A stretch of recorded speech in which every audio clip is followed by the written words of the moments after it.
Okay. Welcome to IMTC EMEA 2021. My name is Andrea, and today I have the pleasure of being your host. We're very excited to have you here, and we hope you enjoy the agenda that we have prepared for you.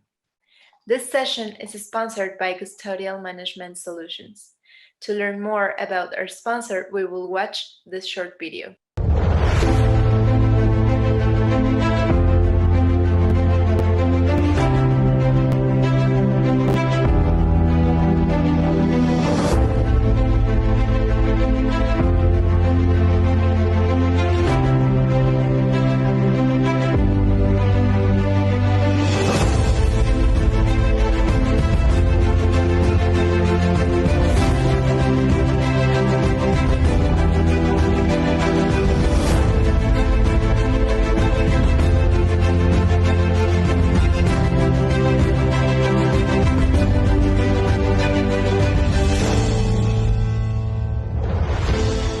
Today's session, the panel will discuss how challenging it is for companies to enter to the UK and the EU market, licensing and banking partnerships.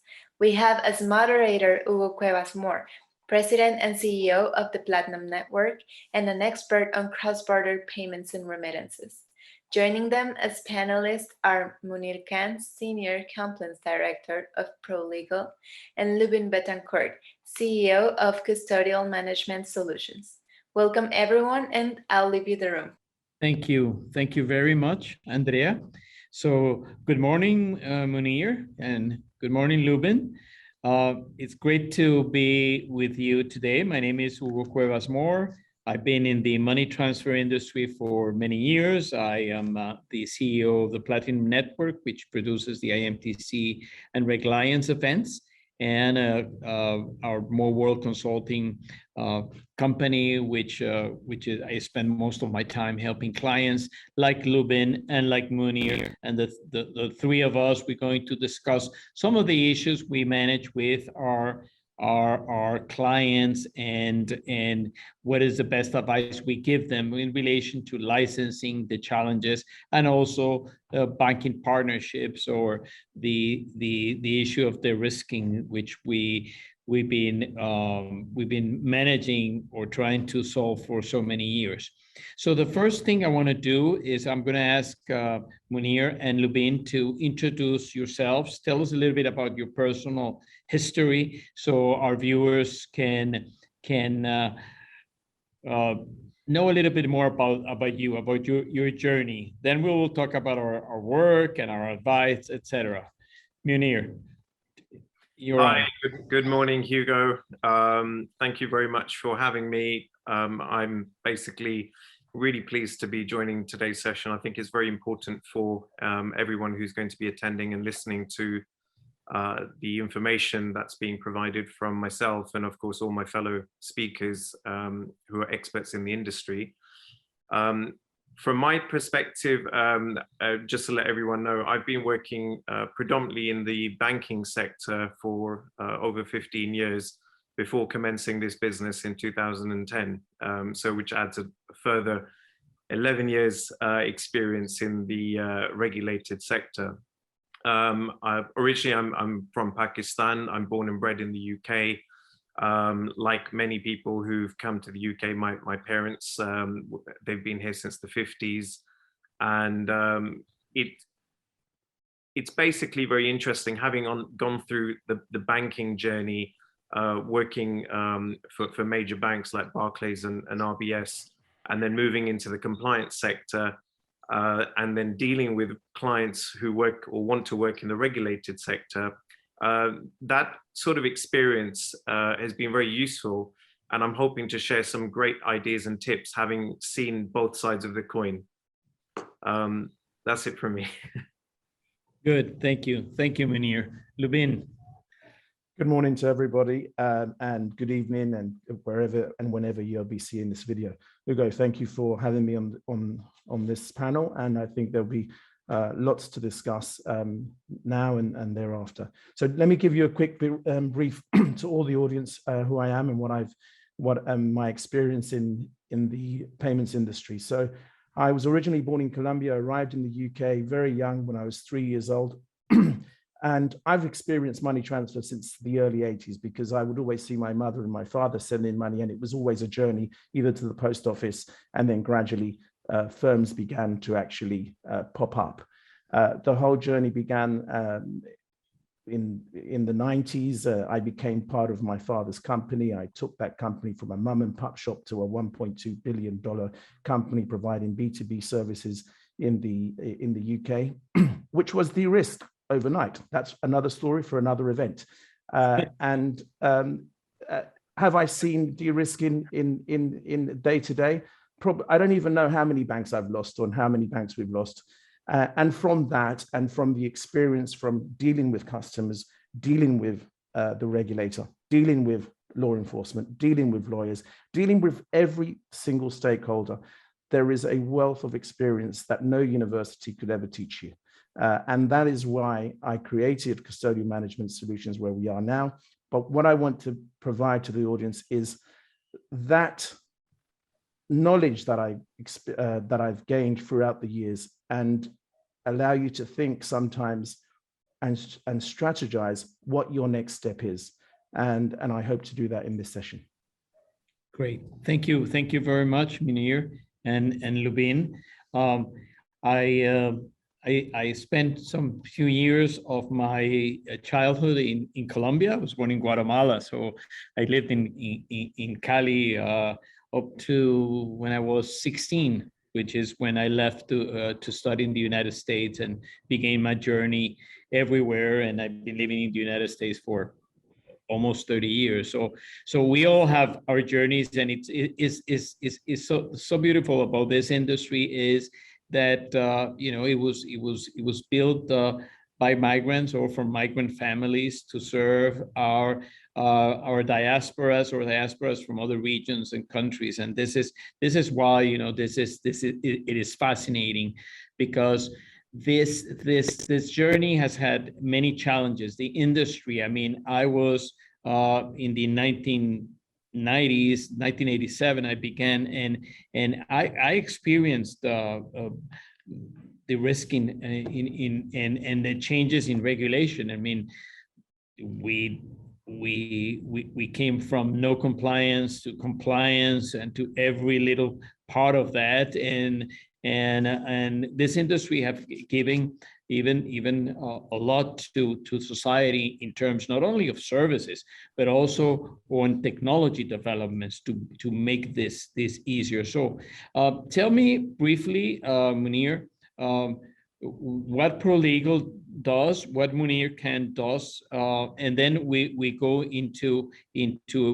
more deeply into the licensing and banking challenges that each of our customers face. So Munir, and then I'll let Lubin do the same. Thank you, Hugo. So ProLegal is basically a company that we set up a few years ago. There was myself and a small team of experts, all hailing from the banking sector. We have gone through a shift over the years where we've seen a transition of traditional bricks and mortar type companies doing traditional remittances, and they've now adopted, these days we're seeing a lot of fintech companies and a lot of electronic money institutions. But in a nutshell, ProLegal specializes in regulatory applications. We've been doing this for so many years that we've developed a very strong client base. We deal with new to market clients. We deal with clients that are halfway in their life journey. And then we've got some very large established organizations. We've audited for several banks as appointed external auditors. We've dealt directly with senior management stakeholders from very large corporate companies, huge corporate companies that are almost as big as banks. At the moment, we offer three services. So licensing, dealing with anything to do with the regulations, whether it's the FCA, the HMRC.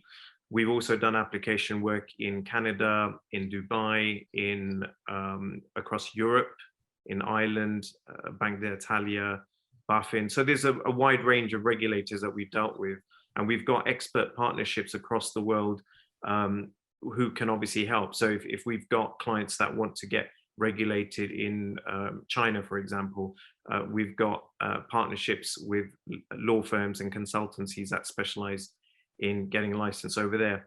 Our jurisdiction predominantly, though, is United Kingdom, and that's our bread and butter area. This is where all of our consultants hail from, and we can help firms get regulated in the UK and, of course, in Europe as well. Predominantly, electronic money is the flavor of the month at the moment, because it encompasses a wide range of regulated activities. So we're helping a lot of new firms get regulated in electronic money and remittances as well. The second area of our work is where we do work for regulated companies, but not dealing with regulators. So that will be, for example, risk assessments, auditing, advisory services. And over the last 2 or 3 years, where we've seen firms wanting to exit the market, we've also got a new department which deals with mergers and acquisitions. And we also help those firms go through the regulatory change and control, otherwise referred to as the Section 178 notification. So it's basically a mixed bag of work that we do, but it's specifically for the regulated sector, those who are either in it or want to get involved in it. Thank you. That's very well explained. Lubin, tell us about your job. What are the services you provide to your clients? Yeah, thanks, Hugo. So custodial management solutions begins in 2018 because many companies were experiencing even more de-risking in Europe, clients losing their accounts. So I concentrated purely on finding bank accounts for small payment institutions. Authorized payment institutions were mainly the customer base. It then began from where they were then looking at the Brexit situation. They were asking questions with regards to, can I get my license in Europe with that account? Then it went into the safeguarding account situation. So obviously myself and Munir have known each other for some time. And so we always discuss what the market insights do. And so our communication is always there. And I work very closely with Munir, and sometimes companies need further help in their application before I could even submit a banking application or assist them with submitting that banking application. So this is crucial to what I do. Although we have other verticals, the key vertical is finding bank accounts. It's not just US dollar accounts, it's also GBP accounts. It's also Nordic countries, which at the moment is very difficult for many companies to actually find. And with the advent of open banking, GBP collection accounts are very difficult. So my concentration is purely on finding banking solutions, because that in itself is a difficult task in itself. Because as John Burns said in the previous session, there's not many out there. And when you find one, you need to nurture that relationship. Make sure you actually are able to not necessarily convince, because sometimes their mind's already been dictated by the board, but at least give them the safety net that there is firms out there with enough corporate governance that could actually meet their requirements. So that takes most of my time. And the other verticals are I will contact Munir, and then he'll make sure that's the case, and we'll take it from there. So that's what I do on a day-to-day. Great, very good. So I guess our viewers understand why we set up this combination, because some of the things Lubin and Munir they do to the UK market, we partner with them on the US market, but also we try to help together companies with all these challenges. So we're going to go into the challenges. Let's start, Munir, with your view of UK and EU licensing. We don't have to go into details. I mean, any company, any person that wants to discuss this more deeply can surely reach out to us. But give us just the highlights, and also what do you think has changed, or where are the areas that are creating a little bit more anxiety, I would say, even from the time it takes to get a license, for the footprint you need to become licensed, especially if you come from another jurisdiction, or you start, you decide to start your journey in UK, or move to UK. So Munir, give us a brief overview of how do you see the challenges, the options now in the UK, and if you draw some parallel with the EU, maybe Ireland, etc. Give us your take, please. Thank you. So I think it begins with the actual customer themselves. What are they looking to achieve? Have they got experience in the market? 9 out of 10 times they usually do. We've dealt with clients from all over the world who want to enter the UK space and enjoy operating in the UK as a robust financial institution. They have to get regulated to conduct their activities, especially with financial services. The FCA is the primary regulator for payment services and electronic money organizations, and these days there's also crypto asset management as well, which is fast becoming very popular. So understanding the customer's aims and objectives is very important. Obviously, that would convert into setting up an organization that represents them, making sure that they have the appropriate management, governance, skilled, experienced professionals working for the company.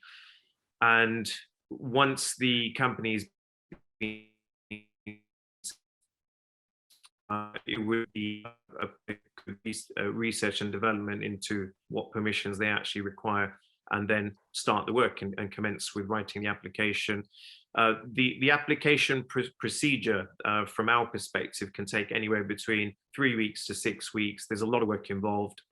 We have to call upon the management, we have to call upon the compliance professionals that are working for the company, work closely with them to help them design the correct compliance framework that's appropriate for their organization. Obviously, look at their IT systems and their security systems. Then, of course, the subject is of banking. And unfortunately, it is a chicken and egg situation, Hugo. Look, I think today's about straight talk, and we've got to be real about what's happening in the market from a customer perspective and also from the banking perspective. And somewhere in the middle, the FCA are watching all of this. The FCA have done their best to try and support the financial sector and, of course, encourage banks to work with the payment institutions. The FCA will issue licenses. So obviously, if it's good enough for the FCA, then banks should make an appetite to onboard these firms. Some banks are open for business and subject to the correct firm and making sure their appetites are met. Banks will extend financial services. They'll offer them safeguarding accounts, currency accounts, and access to SWIFT and faster payments, etc. But there's only so much that my company can do, and that's the reason why we have to work with industry professionals, partner organizations. Lubin here, for example, who we know has got a good success record in working with financial institutions and banks, and attempting to try and bring in every possible item together so that we can now approach the FCA on behalf of a client and present in an appropriate manner. The FCA obviously have to then go through the assessment process. Everyone needs to be assessed and approved. Where firms need to be dual regulated by HMRC, they'll obviously have to go through 2 sets of regulators. So, that's typically the journey. And in terms of the timescales, it's very much subjective in terms of how long does it take for the client to make a decision they want to go ahead with the project? How long does it take for the project to materialize so that there is actually a presentable model to be put forward? And then, of course, presenting to the regulators, going through the regulatory assessment, making sure the governance is strong, all the FCA areas are satisfied, criteria are satisfied, and then obviously completion and handing over the keys to the client. And that's basically what we've been doing for all these years. It's not an easy process, but for those organizations that are willing, committed, and have determination about their model, and they want to go to market, they're the ones that succeed. In regards to European Union, and I know we'll talk about Brexit as well. You know, for firms that were operating in Europe from the UK via passporting rights, they became very badly affected, and obviously European Union didn't quite see these organizations as meeting their requirements as under the financial service regulations. So a lot of businesses just basically lost all their European permissions and activity, and of course that resulted in financial loss.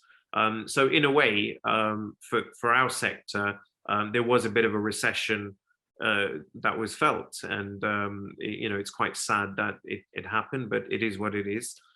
We are working with partners across European Union. There's various corridors that are open for entry, but it's not easy. Again, same challenges, getting appropriate staff, language barriers, understanding their regulations, and of course, banking. You know, not all countries will accept banks in other parts of Europe. There's 1 or 2 European countries that the regulator has actually said that the bank has to be within this bank. So that's made it even more harder. So companies need to understand that, you know, they have to really do some research, and organizations like ProLegal and some of the other organizations you've got at this event, we're here to help. And we can offer services. People can visit our website. We put regular blogs on our PLC group website. We try and share as much information as possible. And of course, we're here to help. Thank you. No, it is true. It's quite challenging, and we'll move into Brexit next, because you did mention it, and it is something that we know. You know, clients that decided, okay, I'm going to choose this or that or that. You know, and it's sad that it happened, but it is what it is, and that's we're contending.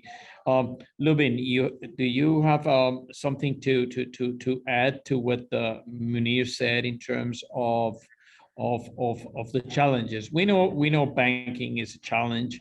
It's always been. In a sense, I think, and I know I'm going to be crucified by saying this, but it's what I think it's getting better is that the banking institutions that are banking the industry are more clear now in their risk appetite. And why I say that it is good that that's that way is because before we will take a client to a bank, the account will be established. We went through a whole process, and then 2 months later, I'm sorry, you know, get a letter. You need to close your account in a month, or 45 days, and then 45 days, 60 days. You think it's easy? So what I feel, and I don't know if you share that with me, that is the banks or the banking institutions that are serving the industry at least have a clear view and have the compliance in place to manage the risk, the reporting, and the things that some of the banks in the past just it was an afterthought. What do you think, Lubin? Well, that's very interesting. That if you look at the European Banking Authority's recent comments with regards to taking steps to address de-risking, there is a general feeling now that the European Banking Authority and all the regulators now need to understand that de-risking creates more money laundering and also counter-terrorist financing because it goes underground. Therefore, they are encouraging banks to make sure that they take much more further steps to actually put risk assessments in to be able to provide accounts to firms that have that structure, have been through the process, that, for example, have gone to consultants, they've got a corporate structure, they've got an organizational structure, they know who their client is, they know their target market, they know the business model. And when they present to a new bank, at least that covers the initial fear that some banks have. So I appreciate that that there is Brexit, but there is, I must say that the UK took all the 27 recommendations of equivalence in the financial service. The FCA did that, but the push towards less de-risking is there. However, you give some here with the right, and then the 6 AMLD comes in, and then it's criminalizing legal entities as well. So it's a push and pull, a push and pull. The EBA wants less de-risking because we need to have financial inclusion. The 6 AMLD is now telling corporate institutions that you are now criminally liable, and you could also face sanctions. However, the FCA have only taken one entity to court for money laundering, and that's NatWest. That's publicly known on open source internet research. So it's very interesting. Yes, there are banks out there, but also there's another very important point, which is the OECD 33 member states. If these 33 member states now realize that the UK is allowing banks to provide the safeguarding account, which is critical for any operation, because then you have your cash logistic firm that can handle the cash processing firm, because cash is still there and will always be there. However, if one of those OECD member state banks approaches the bank, which I'm trying to actually convince the FCA on one particular client from the States, will be a challenge. You have countries like Turkey, Colombia, Israel in the OECD member list. So it just goes out there. This is not just for, there are banks looking at this in the future. If you are part of that OECD list, you should look at safeguarding accounts. So it's an open call as well here to provide accounts, and the structures are there, and de-risking is the reason why many institutions are now looking at other forms of settlement, and that is stablecoin, because what de-risking has done, it is like the COVID. It has made people think, what are we going to do? People are not going to stop from one day to the other, and that's it. I'm never going to do any more money transfer. So yes, I agree with Hugo's comments. There are more banks more receptive. There is more push for institutions to be financially included into the financial sector now by the regulatory authorities coming down from above. Hopefully it cascades, but then you got the 6 AMLD, which is a very big consideration to also take note. And look, I'm going to mention something, but I was in a conference, with regulators in the United States, and I was invited as a keynote speaker, and I always maintain a very good relation with regulators, although I'm very frank about the things I said. And I told them, look, if you go through all this process of looking at a company, auditing a company, granting a license, keeping the license open, and you do good work at it, and the banks don't provide bank accounts to these companies, I think they don't trust you. Yeah, okay, they don't trust the industry, or they don't trust the company, but in the end, they're not trusting you and the job you do, because if they will trust the job you do and the granting license, then why would we have so many problems? Okay, I said it like that. And it was, it was you know, I saw their faces, and it was, you know, what can they do? And look, it took a lot of work, and a lot of us that participated in the meetings. I remember discussing this with our colleague Leon Isaacs, that he also went with discussions with FATF, and we were able at least to make these agencies realize the risking and bring it on as a discussion. And I think we've gone a great way. It has not changed too much as we would like to, but at least I think we're going in the right direction. I would say that I'm an optimist in the way that we, as we said, there's other solutions taking place. You mentioned stable coins. Yes, there's ways of settling that are coming online, and I think and today in my last session, which I'm going to talk about some of the trends, I will speak on that settlement part that is changing because of those problems. But let's concentrate a little bit on Brexit, and what are the challenges there, what we've seen with our clients, and also what we foresee that will happen. Because we all been thinking, of course, if the FCA are going to go in a different direction, is UK going to be more receptive of more companies going into that Europe? You know, what are your thoughts, Munir, on a little bit on foreseeing what will come next in the short term? Hugo, look, without getting into hardcore politics, let's just be very honest. I was an observer throughout this whole period. I met with the FCA, and again, I was a very hopeful observer throughout the whole period of this transition.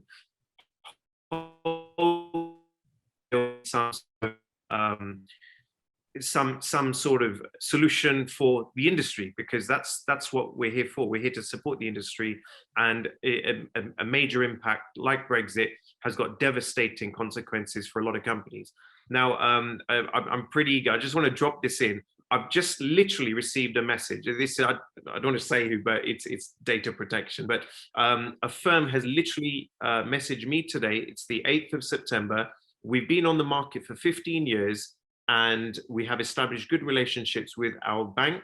Unfortunately, we have one major challenge now. We have 30 days to replace our bank account. You know, it's literally happened live just now. And so this is what we're dealing with. We're all dealing with these sort of situations. There's a couple of organizations that have managed to get over the Brexit hurdle, because they've managed to move their safeguarding from one European jurisdiction closer to home. But we found out that there's two things that affected firms the most because of Brexit. Number one was loss of business, and that's evident. A lot of firms that relied on servicing clients overseas just completely lost their business overnight. The FCA did their very best to offer support to the industry. I believe they had the temporary permissions regime. They tried to offer support as best as they could, but we were all left in the dark because those discussions were happening behind closed doors.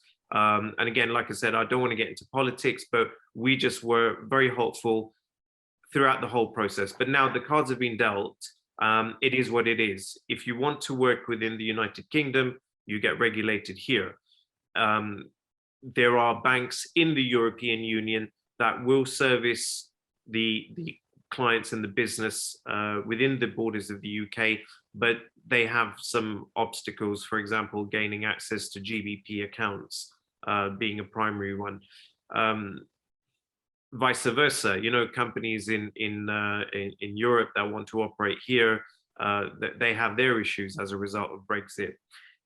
The main thing after loss of business was obviously the banking arrangements, because like I just said, the European banks were quite open and welcoming to our industry from the UK, and some of them had a step back and they decided not to service the UK clients anymore. So that's why we liaise with industry experts, you know, like Lubin, because he's obviously got access to you know, the banks overseas that are within the approved list that the FCA will allow. And it's about putting test cases forward and demonstrating to the FCA that these banks overseas, whether it's in the jurisdictions that Lubin has mentioned or other jurisdictions, that they meet the criteria of being an authorized credit institution, that the safeguarding is robust, the customer funds are safe, and it meets all the regulatory requirements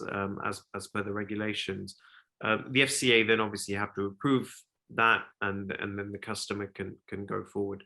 But you know, in a nutshell, Brexit has affected the market, and even right now we are circumnavigating the roadblocks. We've got no other choice, and obviously, you know, we've got clients that are regulated within the UK, cannot operate in European Union anymore. They want to work in European Union, and then they have to go through a brand new setup, which means more cost, more hiring of staff, more investment, and basically going through the whole process again. Some have done it. We've worked with and are working with a few firms right now to help them get regulated in different jurisdictions across European Union. It's not the easiest process, but then again, getting a license is not easy, and then running a business is not easy also, as you all know, but it's not impossible. And again, that's why, you know, I'm really happy about this event, because participants who are watching this video today and in later days will realize that there are support mechanisms out there. There's people who've tried and tested different avenues. We found solutions. Most of the time they work in areas where and alternatives. There is a way forward, Hugo, but it's about having that all-important conversation and planning. And I tell you, the other issue that we are also discussing in another panel is insurance companies jumping in, especially in the safeguarding part of this. I mean, in the US, we've been used to having the bonding, you know, the surety bonds that companies must need to have in order to get their license. And I know, and this is coming on in other jurisdictions. So I think we're going to see more on that. Regulators in other countries have been opening up to that idea in order to protect the client. And you know, for an insurance company in the United States is become commodity. You know, you just you know, they've done it for so many years, and they just evaluate your business, and this is a monthly cost that you have to pay to have that bond. So we've seen that coming in. That's something that I don't think it solves certain part, but you know, we're used to so many challenges. The other thing that is happening, and before the end of the panel I want to discuss, is that there are other solutions in place. There is other partnerships that are coming where you can also think, I mean, should I get licensed, or should I like to partner with that company that is already licensed? What kind of services that company I perform? Can I serve my customers through them in some sort of agent relationship or white label relationship? So we you know, this industry has been creative since the beginning, because we have able to surmount so many challenges. I don't know, Lubin, what are your opinions on that? And what about Munir mentioned in the Brexit situation? Okay, I know we're coming up to time. I'll be brief, concise, and with regards to Brexit, when passporting, that was the key thing why everyone wanted a UK license, because you could passport into Europe. When that finished after Brexit, it was like many companies could not believe that was happening. Many companies procrastinated right to the end. And Yes. when it happened, they had no other option.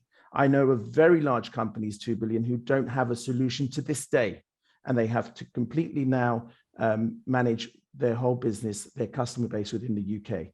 Now, obviously, this in turn has a knock-on effect in competition within the UK sector, because you have a number of companies, I'm talking about the larger Forex providing services to both consumers and businesses, and same a payments institution, but they now it's a cutthroat industry where pricing has really come down because everyone's going for the same client, because the UK has a finite number of clients.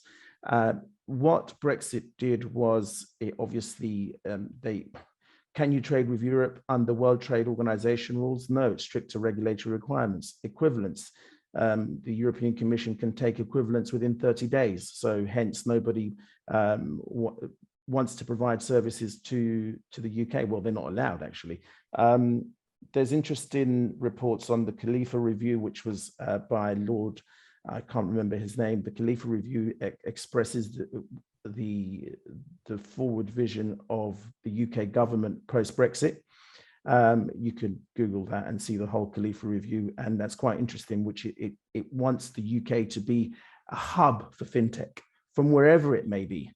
Yeah. So, you know, it's something interesting, and the consequences of de-risking, and coming back to the point, yes, insurance is very good, also very expensive, very much for the larger MTO, for the larger financial sector. It does cost to set up, it costs to maintain, and it's not just a turnkey situation like I experienced in the US. It does, and John Burns mentioned the company, and they're the best. They're actually the only ones out there, which is quite novel, and I congratulate them for having done that. That's Mr. Sargent at that company. With regards to the UK, you mentioned, I remember in one of your sessions with regards to some of what de-risking creates. It creates a fragmentation of the chain. One company provides cash logistics solutions, another provides a collection account if they need a collection account.